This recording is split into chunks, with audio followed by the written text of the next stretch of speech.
Well, you've surely noticed, because we all have, how much more it costs to keep your home warm and to keep your lights on. And recently, one of our utility companies said that there may be rolling blackouts this winter.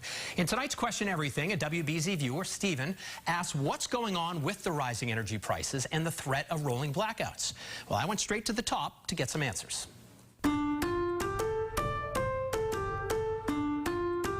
Stephen Chardin fires up his electric stove and then gets fired up about his electric bill for his Andover home. And then this is the rate for December. His recent National Grid bill doubled from 16 cents per kilowatt hour up to 33 cents.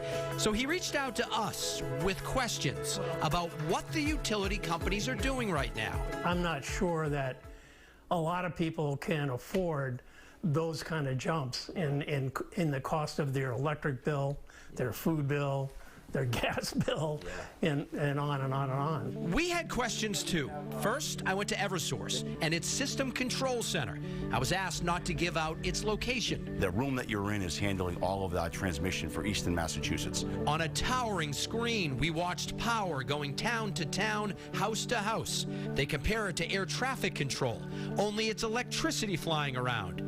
Expensive electricity. I feel for our customers right now. Joe Nolan is the CEO of Eversource, and I asked him why exactly are prices so high. Now, we know it starts with the war in Ukraine. Russia stopped sending gas to Europe. There's less supply, but plenty of demand. If you want it, you have to pay up. And back here at home, where most electricity is actually produced from natural gas, Eversource doesn't have its own power plants. And so they're relying on plants that are buying and storing less fuel. And these generators, because of the price of fuel is so high, they're only storing, say, 40 to 50% of the fuel that they need on site. Eversource is worried that there won't be enough to keep these transmission lines going. So I wrote to President Biden asking him, they've got significant strategic petroleum reserves. There's an opportunity here. Some of it was released in October to help with gas prices, but Nolan says it's not enough.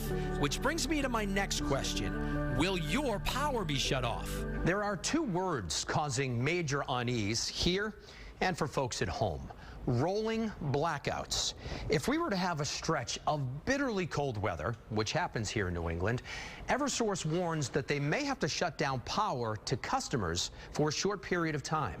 It seems wildly unfair to me that someone at home could be paying much higher prices and then still be asked possibly to be inconvenienced that much. I couldn't agree with you more. It's bad enough that the prices are high, but then if you don't have it, it's even worse. When they talk about rolling blackouts and the possibility of having to shut off your electricity for a couple of hours, what do you think of that? I think it's an atrocity. Again, Stephen is a National Grid customer, so I asked National Grid if it too was worried about rolling blackouts, and it seemed less alarmed, pointing out a comment from ISO New England, which oversees the entire region's electrical grid. A few weeks back, they said there should be, quote, adequate electricity supplies this winter under mild and moderate weather conditions. ISO New England is reporting that if you have a mild or moderate winter, we're going to be fine. But you know that doesn't happen here in New England. We can only hope that it would happen, but it's very, very real. It's serious. Big energy bills and threats of outages. Another reason to root for a mild winter.